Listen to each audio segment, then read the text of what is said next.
भूतिया हवेली का रहस्य, the mystery of the haunted mention. गांव के किनारे एक पुरानी हवेली खड़ी थी। इस हवेली के बारे में लोग कहते थे कि यह सिर्फ एक इमारत नहीं, बल्कि एक अंधेरे इतिहास की गवाह है। हर रात हवेली से अजीब आवाजें आती थीं, धीमी चीखें, कदमों की आवाजें और कभी-कभी एक औरत की कराह।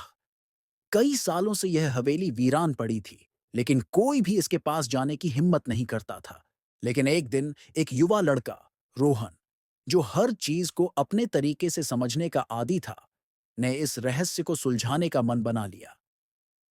रोहन का मानना था कि कुछ भी असंभव नहीं है, और यही आत्मविश्वास उसे इस खतरनाक सफर पर ले आया। रोहन गांव के पुराने पुस्तकालय से इस हवेली के बारे में कुछ पुराने दस्तावेज इकट्ठा करता है। इन दस्तावेजों में हवेली के इतिहास से जुड़ी कई अजीब बातें थीं। हवेली के मालिक एक बड़े व्यवसायी थे, जिनका नाम था श्रीकांत। वह किसी गहरे पंथ से जुड़े थे और हवेली में अपने परिवार के साथ रहते थे। लेकिन एक दिन श्रीकांत और उनका परिवार अचानक गायब हो गए। गांव वालों के मुताबिक श्रीकांत ने अपनी पत्नी विक्टोरिया और बेटी की बलि दी थी, ताकि वह अमृता पा सकें। उसके बाद विक्टोरिया की आत्मा हवेली में फंसी रह गई थी, और हर रात वह उस अंधेरे रहस्य को खोजने वालों को अपनी ओर खींचती थी। रोहन ने निश्चय किया कि वह हवेली में जाकर इस कहानी की सच्चाई जानने की कोशिश करेगा। शाम का समय था, जब सूरज की रोशनी मंद होने लगी थी। हवेली के पास पहुंचते ही एक ठंडी हवा का झोंका महसूस हुआ। उसकी टॉर्च की रोशनी ने हवेली के बड़े दरवाजे को खोला, और वह अंदर घुस गया। हवेली के अंदर घना अंधेरा था, और चारों ओर मटमैली दीवारों के बीच एक सुनसान खामोशी पसरी हुई थी। वह धीरे धीरे चलते हुए उस जगह की जांच करता है। अचानक एक पुरानी तस्वीर पर उसकी नजर पड़ी, जिसमें एक सुंदर महिला खड़ी थी। उस तस्वीर के नीचे नाम लिखा था, विक्टोरिया। जैसे ही उसने चित्र को ध्यान से देखा, अचानक उसे कानों में एक हल्की आवाज सुनाई दी। मुझे मदद चाहिए। रोहन ने डरते हुए आवाज की दिशा में बढ़ने का फैसला किया। एक कमरे का दरवाजा खुला था, और जैसे ही उसने अंदर कदम रखा, कमरे में अजीब सी सर्दी महसूस होने लगी। टॉर्च की रोशनी में कमरे की दीवारों पर पुराने पूजा के कागज पड़े हुए थे। कागजों पर कुछ रहस्यमय मंत्र लिखे हुए थे, जिनमें विक्टोरिया और उसके परिवार के बलिदान की बातें थीं।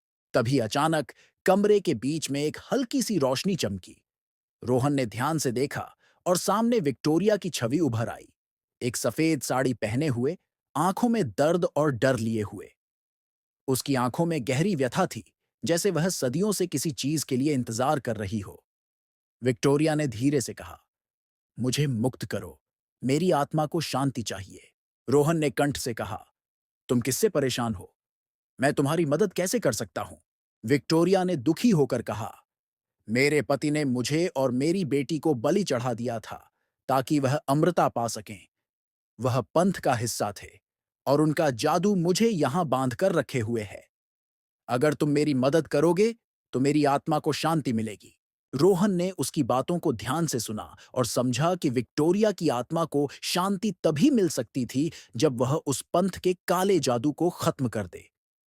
रोहन ने उन कागजों और मंत्रों का अध्ययन किया, और फिर उन्हें जला दिया। जैसे ही वह मंत्र खत्म हुआ, हवेली की दीवारों से गूंजती आवाजें रुक गईं, और विक्टोरिया की आत्मा हल्की सी मुस्कान के साथ आकाश में उड़ गई। जब रोहन हवेली से बाहर आया, तो सूरज की रोशनी पूरी तरह से फैल चुकी थी। हवेली अब शांत और वीरान थी, जैसे कि वहां कभी कोई अंधेरा नहीं था।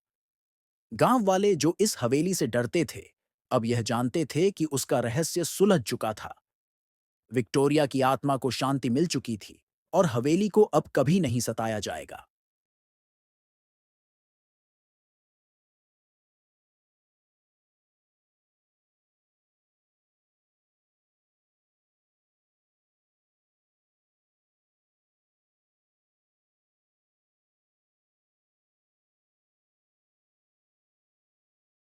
रोहन ने इस यात्रा से न केवल एक रहस्य हल किया, बल्कि यह भी साबित कर दिया कि डर से ज्यादा जरूरी है सही रास्ता चुनना और साहस दिखाना।